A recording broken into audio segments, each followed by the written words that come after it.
Dios te bendiga y bienvenido a esta clase de Panorama del Antiguo Testamento y estamos utilizando el libro escrito por Paul N. Benware, ¿verdad?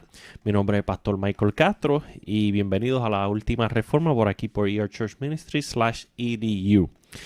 Hoy vamos a estar hablando acerca del capítulo 8 y el capítulo 9. Vamos a estar utilizando el capítulo 8 y el 9 del libro, ¿verdad? Y vamos a estar hablando acerca del libro de Primera y Segunda de Samuel. Cuando hablamos acerca del libro de Primera de Samuel y Segunda de Samuel, originalmente era un solo libro. Es el relato de cómo el pueblo de Israel abandona la teocracia y entra en un periodo que se llama el periodo de la monarquía de Israel.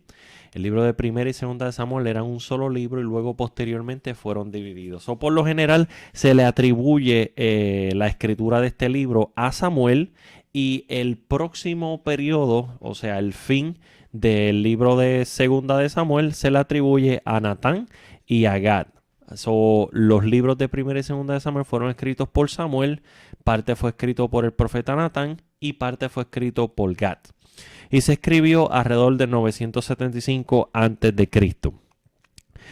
En primera instancia, en el libro de Primera de Samuel podemos ver a Samuel como protagonista. Primero de Samuel nos da la gran transición de la vida nacional de Israel al abandonar a Israel la teocracia y entrar en la monarquía. Podemos saber que originalmente el propósito de Dios era regir a su pueblo a través de una teocracia. Dios estaba supuesto a ser el rey directo de parte a su pueblo. El propósito de Dios nunca fue que un hombre reinara sobre los habitantes de la tierra, aunque el libro de Deuteronomios nos habla de que ya Dios tenía pautado, ¿verdad? Dentro del propósito de Dios estaba poner un rey. No era un rey físico, era un rey espiritual llamado Jesucristo. El pueblo se adelanta y proclama un rey. Lo primero que nosotros podemos ver es la historia de Samuel como juez y profeta de Israel. Nunca había existido este cargo antes de Samuel. Samuel se convirtió en el último de los jueces y el primero de los profetas. El ministerio profético lo habíamos visto a través de, anterior a esto, lo habíamos visto a través de Moisés. Incluso el libro de los Hebreos llama a Moisés profeta. Pero Moisés no era un profeta en el sentido de la palabra que lo vemos como los profetas al lado de los reyes, ¿verdad? Samuel fue el último de los jueces y el primero de los profetas y también era un sacerdote dentro de la casa sacerdotal. El libro comienza con el nacimiento de Samuel, el cual tuvo lugar alrededor del año 1100 a.C. y termina con la muerte de Saúl, alrededor del año 1011 a.C. Este libro fundamenta y cubre un periodo aproximado de 90 años, o el libro de Samuel cubre un periodo de alrededor de 90 años de historia. Y quiero hablar un poco acerca del nacimiento de Samuel porque fue un evento bien importante. Dice, el significativo papel de Samuel en la historia de Israel es frecuentemente olvidado. Nació en una época en la cual espiritualmente Israel seguía en su espiritual decadencia, de acuerdo con Jueces capítulo 2, versículo 19. Cuando Israel era débil y vulnerable delante de sus enemigos y cuando la voz de Dios apenas se oía en la tierra, Samuel fue el último de los jueces, era un sacerdote de parte de Dios y fue también el primero de los profetas notable de parte de Dios como Moisés. Desde una perspectiva humana, fue Samuel quien transformó a Israel de un pueblo débil, idolátrico, a una nación espiritualmente viva y fuerte para Jehová.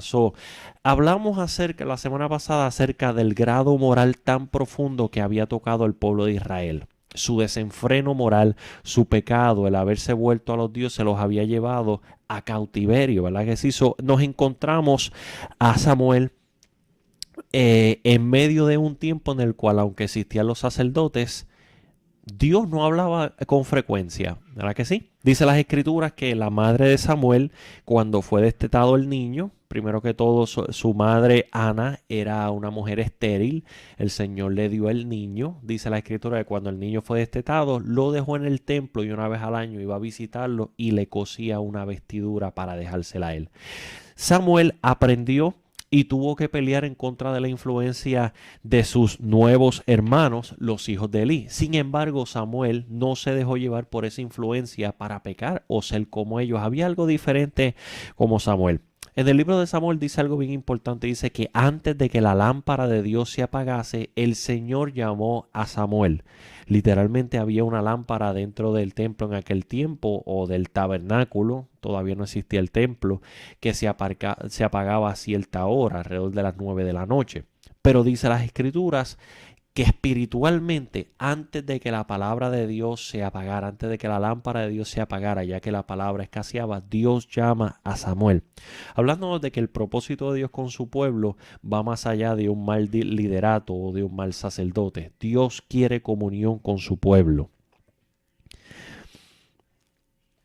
El ministerio de Samuel. Samuel fue un hombre clave al sostener a Israel durante los últimos y desolantes días de la teocracia y entrarlos a lo que se llamaba la monarquía. A través de esos últimos años de la teocracia, Samuel dirige al pueblo y lo dirigió bien. El problema empezó cuando Samuel envejece. Dice las Escrituras que Samuel ya estaba anciano, juzgaba a Israel, pero ya estaba anciano y le pasó el control de la justicia a sus hijos. Ahora bien, lamentablemente, así mismo como Elí, los hijos de Samuel no andaban en los caminos de su padre, así que los ancianos de Israel demandaron rey como los otros pueblos. Ahora bien, Dios había ya preparado su plan y su propósito de enviar a un rey. Incluso estaba dentro del propósito de Dios. Si era David o si el rey era el Mesías, no lo sabemos, aunque yo me inclino a la posibilidad de que ese rey prometido era Mesías. Pero el hecho de que los hijos de Saúl se hubiesen desenfrenado, los hijos de Samuel se hubiesen desenfrenado moralmente, adelantó el propósito que ya el pueblo había querido. Esto no era nuevo, el concepto de la monarquía ya había sido considerado en el capítulo 8 del libro de los jueces. Ya el pueblo estaba hablando de que querían una monarquía versus una teocracia. Pero esto se aceleró con el pecado de los hijos de Samuel. Samuel lleva el caso ante la presencia de Dios y el Señor consuela a Samuel y le dice: Samuel, no te están desechando a ti, me están desechando a mí. Nosotros podemos ver el desenfreno de los reyes en el libro de Samuel, de Segunda de Samuel, y lo podemos ver también en el libro de Primera y Segunda de Reyes y de Crónicas, cómo los reyes se desenfrenaron.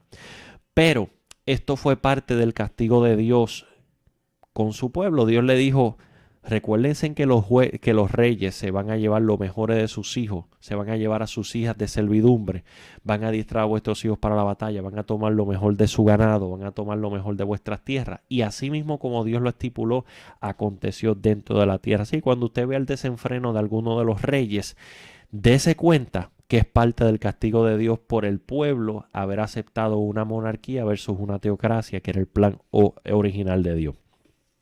Señor le da permiso. El problema del pueblo fue reclamarlo y compararse con los otros pueblos. Así que Dios le da permiso y Samuel procede a ungir a Saúl como rey. Dentro de la narrativa del ungimiento de Saúl, Saúl se convierte en rey de Israel y agrada a Dios por un corto periodo de tiempo, hasta que desobedece la palabra de Dios y quiere tomar el lugar de profeta en Israel y llevar a cabo un sacrificio, lo cual estaba prohibido para un rey. Dios lo desecha de ser rey y pasa a inclinar a Samuel a ungir a David como rey de Israel. David, aunque ya tenía un propósito de ser rey, había sido separado para el reino de Israel, no ejercería su ministerio hasta muchos años después.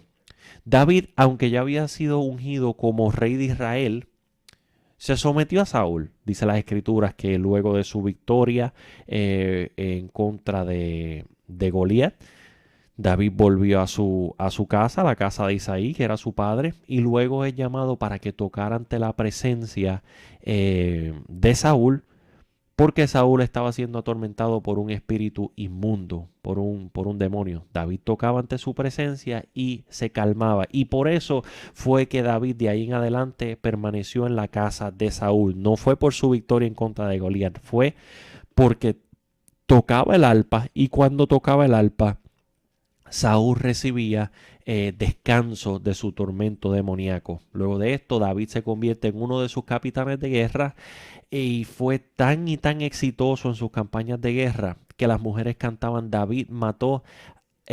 Saúl mató a sus miles y David a los 10,000, ¿verdad? Entonces eso provocó la ira y el celo de David, de Saúl, discúlpeme, de Saúl, y por eso fue el conflicto de Saúl y las ganas de Saúl matar a David. ¿Ven? Así que podemos ver los diferentes tipos de propósitos dentro del reino. Podemos ver un reino unido al principio, el reino del norte y el reino del sur, las 10 tribus de Israel, o sea, las 12 tribus de Israel estaban unidos bajo el reino de Saúl, bajo el reino de David y bajo el reino de Salomón. Alrededor del año 931 a.C., después de Salomón, el reino se divide y se convierte en 10 tribus del norte, que se llamaba las 10 tribus de Israel, y en 2 tribus del sur, llamado la tribu de Judá. Hasta el año 721, cuando el reino del norte es llevado a cautiverio a Asiria para nunca retornar.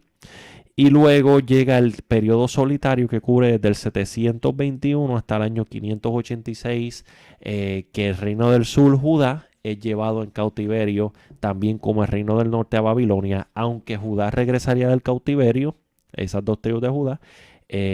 Las 10 tribus del norte no regresarían de Asiria para ser esparcidas para siempre hasta el tiempo de las revelaciones. El libro de Samuel, primera de Samuel, termina con el suicidio de Saúl.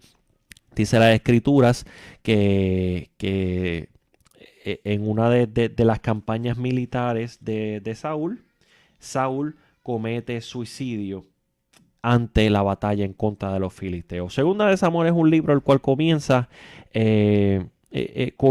con la endecha de David. Comienza con un hombre, con un amalecita, el cual viene y trae reporte a David de la muerte de Saúl.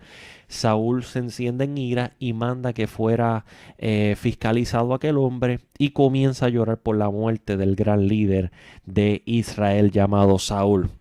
Aunque usted dice, pero ¿por qué David, siendo el ungido, se sentía de esa manera? Esto habla acerca del carácter de Dios. La Biblia dice que el corazón de David era conforme al corazón de Dios, ¿verdad que sí? Entonces esto nos habla de que Dios no quiere la muerte del impío. Si el corazón de David era conforme al corazón de Dios, aunque Saúl fuera lo pecador que Saúl fuera, a Dios también le pesa la muerte de un pecador. Dios no quiere la muerte del impío. Dios quiere que se arrepienta, ¿verdad que sí? Y aunque dentro de su justicia el impío adquiere lo que se merece, no es la voluntad de Dios que esa sea la muerte del impío. Dios quiere que el impío se arrepienta. De la misma manera, David se sentía de esa manera. Aunque Saúl había pecado, Saúl seguía siendo el ungido de Dios y seguía siendo el hombre que Dios había separado. Por eso fue que David nunca se atrevió a levantar su mano en contra de Saúl. La palabra clave del libro de Segunda de Samuel es David.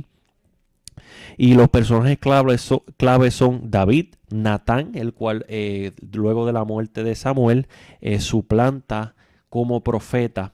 Vemos al profeta Natán, vemos a Abner, vemos a Joab y vemos a Absalón como hijo de David. En el libro de Primera de Samuel, ¿verdad? Concluye con la muerte de Saúl, y el libro de Segunda de Samuel continúa con la endecha de David. Podemos ver dentro de lo que es la historia de David, podemos ver el pacto davídico, que es algo bien importante. El pacto davídico se divide en diferentes partes. Parte número 1 dice: el nombre de David será grande. Eso está de la manera en la cual Dios pacta con David y le promete que su descendencia se iba a sentar en el trono por siempre. Eso es lo primero que Dios le promete: el nombre de David será grande. Esto se cumple con la propia vida de David, así como a través de la historia. David se convertiría en el estándar de lo que es un verdadero rey y en un antitipo de lo que sería Jesucristo. Promesa número 2. David tendrá reposo. El reposo de sus enemigos fue una de las realidades de la vida de David. Al final de la vida de David, de acuerdo con el pacto que Dios había hecho con él, David vio paz, e incluso Salomón pudo ver paz por causa de la promesa que Dios había dicho. Punto número 3. David tendría una casa. Esto no hace referencia a la estructura física, sino a una dinastía gobernante. Su línea nunca sería cortada hasta ahora. La tribu de Judá que es la tribu de David, todavía no ha sido cortada del registro de Israel. David tendrá un trono. El derecho a gobernar Israel permanecería siempre en la línea de David. Cristo es parte de la descendencia de David. Por eso es que el reino de David permanecería para siempre a través de Cristo. David tendría un reino. Esto incluía una verdadera reino eterno a regir, así como otros aspectos de su reino. Amén. Así que esto es el pacto davídico que se concluye con 5 promesas de Dios a David. Podemos ver las grandes hazañas del reino de David, podemos ver sus grandes victorias, como también podemos ver sus derrotas espirituales. Aunque era un hombre el cual su corazón era conforme al corazón de Dios, David en una ocasión pecó. Dice la escritura que cuando los reyes salían a la batalla, David estaba en su casa. En sus comienzos David salía en las campañas de guerra, pero luego David estaba a punto de ser asesinado por un egipcio. Y dice las escrituras que sus hombres de guerra le dijeron: nunca salga David a la batalla para que no se apague la lámpara de Israel. Así que David dejó de salir a la batalla, y en uno de estos momentos de ocio, dice las escrituras que miró a Betsabé mientras se bañaba en un terrazo, ¿verdad? David la codició. Dice las escrituras que manda a matar a su esposo, al esposo de Betsabé, al frente de la batalla. Luego incurre el crimen, se acuesta con su esposa, la embaraza, y el Señor se da cuenta de esto. El Señor manda al profeta Natán para denunciar el pecado que había cometido, y de la misma boca de David él promulga su propia condenación. Y por causa de este pecado, el niño que le nació a Betsabé moriría por causa del pecado de David. No obstante, el Señor es un Dios de restauración, y luego a Betsabé le nace un segundo hijo, el cual se llamaría Salomón, y tomaría el reino de Israel. David vería experimentaría el pecado y la rebelión en su propia casa por el resto de su vida. Así sucedió. Un hijo de David violó a una de sus hijas. Un hijo asesinó a otro hijo. Y un hijo huyó de su casa solo para fomentar la rebelión. Cuando volvió, aquel hijo era Absalón. David fracasó en varias ocasiones, pero siguió siendo un varón conforme al corazón de Dios. Hizo frente a su pecado y recurrió al poder y la gracia de Dios para vivir con las consecuencias de su pecado. Esto lo hace un varón baluarte con un corazón conforme al corazón de Dios. No es que fue perfecto, sino que cuando pecó, supo cómo levantarse y buscar la restauración. Así que Dios te bendiga, Dios te guarde, y hasta aquí esta clase.